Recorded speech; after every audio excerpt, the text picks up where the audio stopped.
You know what? You live in a country of poor people. Actually, a mindset of poor people. तुम्हें पता है मैं India छोड़ के बाहर क्यों आया? Because India limits the growth man. ना फंक्शनैलिटी है, ना सिस्टम है, ना एडमिनिस्ट्रेशन है. स्कूल्स बहुत ही बेकार हैं. एजुकेशन सिस्टम हद से ज्यादा बेकार है. यहाँ मैं यूरो और डॉलर्स में अर्न करता हूँ. And rupee is a dam shit man. India से ज्यादा अच्छे बिल्डिंग्स यहाँ हैं. यहाँ सभी के घर में कार्स हैं, वो भी सबके लिए अलग. यहाँ के लोग इतने शानदार हैं, इतने ओपन माइंडेड हैं. यहाँ का कल्चर बिल्कुल ओपन है, कोई किसी को नहीं रोकता. यहाँ अपनी लाइफ के लिए फ्रीडम है. यहाँ के लोग काफी अमीर हैं. एंड इंडियंस, यहाँ की कंपनीज वर्ल्ड पे रूल करती हैं.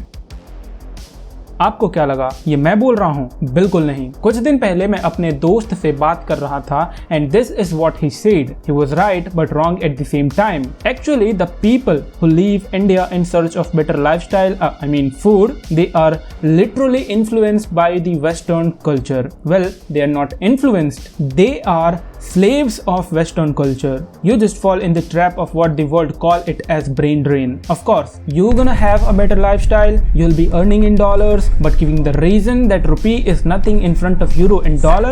Dude, seriously? You gotta learn how economics and especially the global finance system works. And yeah, तुम जिन बड़ी कंपनीज की बात करते हो जो कि दुनिया को रूल करती हैं, they are operated by Indians. Almost all of your big dream companies. I agree, यहाँ के लोग poor हैं, but there are lots of reason behind it, especially the education, and that's why it's a developing nation. And developing nations has more success ratio, and I'm waiting for mine, living in this my own country proudly. And by the way, if you are one of them who believes India is poor, I think you should read the world history.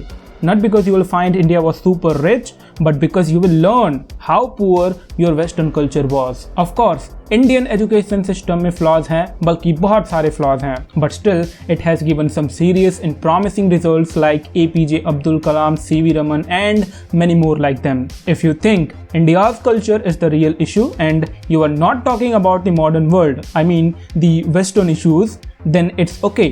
Because you can't compare the Indian culture with the Western culture. It's incomparable. The term you called mythology is our history in reality. The oldest book ever written is Rig Veda, and that too from India.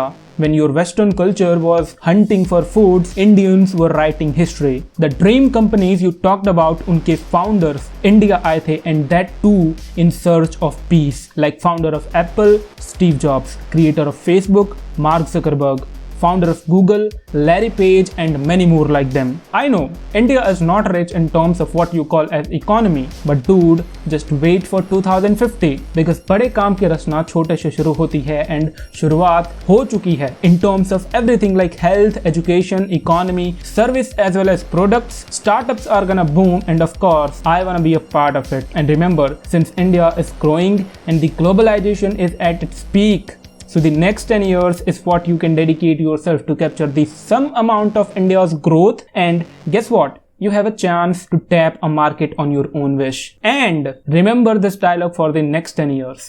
अब India भी खड़ा होगा, 56 inch की छाती लेकर खड़ा होगा, दुनिया की आंखों में आंखें डाल के खड़ा होगा. लोग मुझसे हमेशा टिप मांगते रहते हैं इन्वेस्टमेंट की. इन्वेस्ट इन इंडिया, इंडिया पे लगा दो क्योंकि इंडिया का भाव बढ़ने वाला है.